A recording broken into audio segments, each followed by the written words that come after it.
Hello and welcome. It's Saturday, December 5th. Welcome to day 5 of our COVID Christmas books. I'm Pauline. I run the Scrapbook Room, a mobile and online scrapbook store, and I offer inspiration and friendship in the Scrapbook Playroom, a private Facebook group for paper crafters just like you. Let's get started.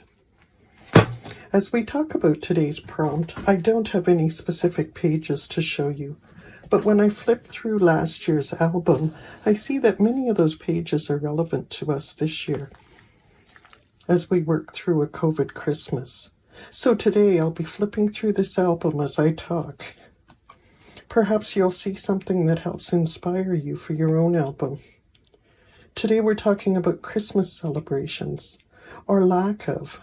We're being told, stay in your bubble, stay home, no celebrating together.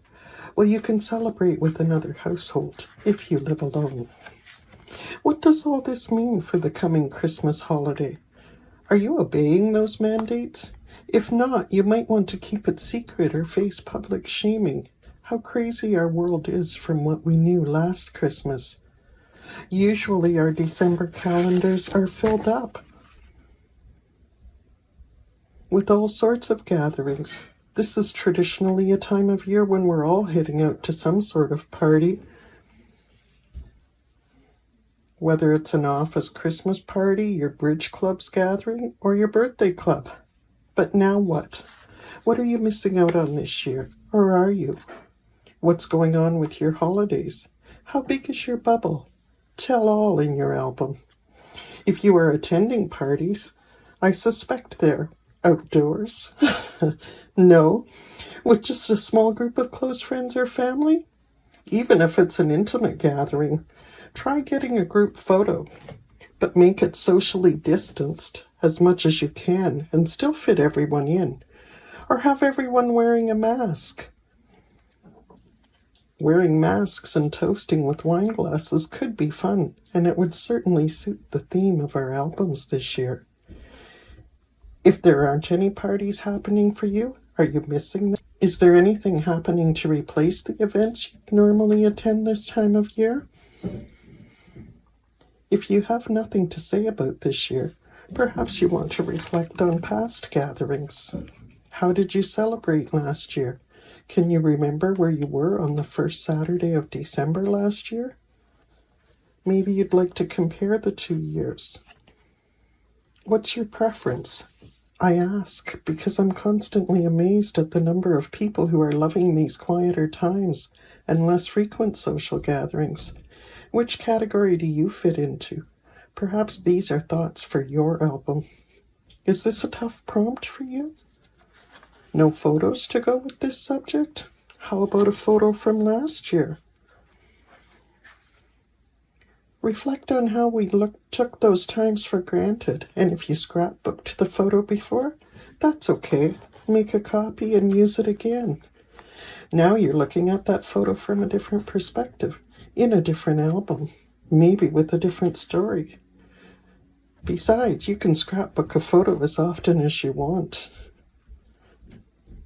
There's no rules. You might want to simply do a page answering the question, what is the definition of party in the year of COVID-19? Is it a Zoom call with the socially distanced grandkids? Or meeting the neighbor out on the porch? What's the biggest gathering you're expecting to attend this holiday season? It's all food for thought as you prepare to do today's page. Now stay tuned for today's tip and a look at what I'm doing in my albums. Today I have some tiny little scrapbooking hacks that you may already know about, but hopefully you'll learn a new trick or two. In the small album, I'm still keeping it simple. I stuck to the prompt for the day about parties. I made a photo mat for the page, matching the size on the left side of the page. Notice how much more pleasing to the eye the matching sized mat is?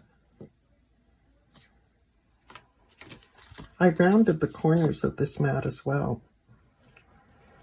I need a new trimmer blade, so I have a pretty rough edge here. Not sure if you can see how jagged it is,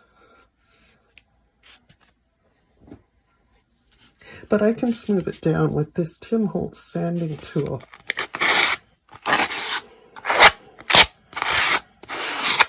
This is another one of my staple products, but a piece of sandpaper or even an emery board will do the trick too. So I've once again placed adhesive at the top and the bottom in case the owner of the book wants to slip more photos in. And I'll add a note to that effect, so the album owner will know that. Now, an easy way to cut an arrow is to simply fold your paper in half and snip from the center out to the edge, upwards, away from the edge of the paper. We'll do that on this piece just to demonstrate. And we're going to go up. Oops. We are crooked. Okay, I guess we are. There. So there we have our point. This is going to fit on here. Now, if you wanted to, I'm still a little crooked, but I'm not folding exactly centered. This is a really good demonstration, isn't it? But that shows you not everybody's. We all have our flaws and things we can't do perfectly. Boy, oh boy. There we go. Okay, sometimes you have to just fix it yourself. Anyway, what I'm going to do, trim my label off. And this says slide extra photos in here. This is not really a part of the album. It's just something that'll help the owner of it when they're trying to put it together. And it was a good time to show you how to do that corner. Now perhaps we can do another little fold and just neaten that up a wee bit. And there we go. And we'll trim off here a bit and we'll stick it in. There. So when somebody pulls it out, they'll see that they can slide their extra photos in here. And as I mentioned, or did I mention that if you go the other way to cut down towards the end, you will end up with the little bow effect. And if I have a piece, I can show you. So instead, this time, we're going down from the center towards the bottom. Ta-da! Pretty good. So if you're ever trying to do one of those, easy way to do it. Okay. I just need to find my spot here. Okay, and I've also made a label that reads, "This is how we party." I've matted it onto a piece of red cardstock. When you're matting, it's a good idea to place your top piece onto the mat utilizing at least two corners. So here's, I've got some tape and we'll pull it off. And if you see here, if we put it perfectly eyeball, you could make marks with a pencil if you wanted. But when we do this, we have two edges already where we want them. So now it's pretty easy, and we have less room for error when we're only trimming two sides. And there we have it, perfectly matted. Now, as you can see, matting your embellishments and your word titles can make these little pieces look a lot more flattering to the page, add an extra element without overpowering your photos. This is not something I'm going to use today, but I'll put it aside and perhaps it'll get used later in the book. Okay, I normally don't like writing placed sideways, but I think I will do it on this page. Like so. This is not terrible, but you do need to avoid angles that are hard for the eye to read. Your writing should be ideally from left to right. This is how the eye moves naturally. Having to jump back and forth is confusing, so you want to keep it simple. If you're doing this, it starts getting a little hard on the eye. I lost a word, but you get the drift here. So, as you can see, that gets a little harder to read. You really want to keep it as simple as you can. Okay, I also wanted to mention, when I was searching for some words to demonstrate the angles, I came across this music, the Huron Carol. Now, I decided to add it to my box of goodies. One never knows when a music prompt will appear, and this is one of my favorite carols, so that can go in my stash.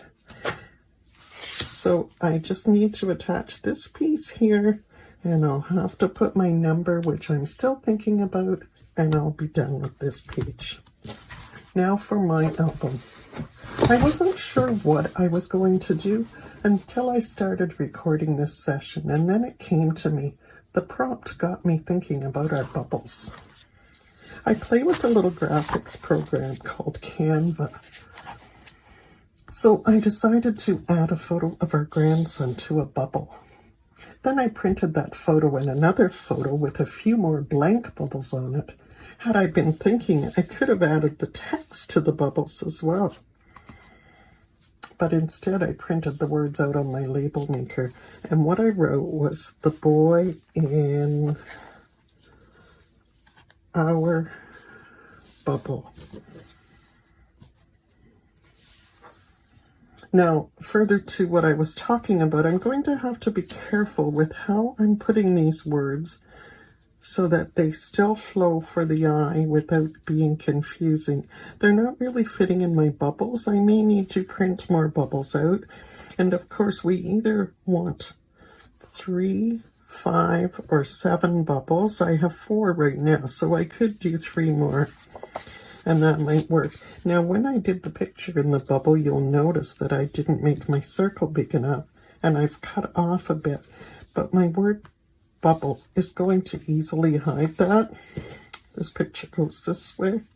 Oh, that's not going to hide that. I may have to fix that, but you get the drift. So anyway, I liked the thought of the boy in our bubble. And my intention for the journaling is to mention how there may not be a lot of parties to go to in this year of COVID, but life is a party with this little guy around. So I've jotted that onto a sticky note, which I'll put on the page, and I'll add that later. At this point, I'm still thinking about my numbers for my dates, and I'm wondering if I should mix them up and use a bubble for this page's number. What do you think? I hope you found a trick or two to help you in your scrapbooks today. Now, if you're watching this on December 5th, it is Saturday, so go find yourself a party, or at least go shopping. See you tomorrow.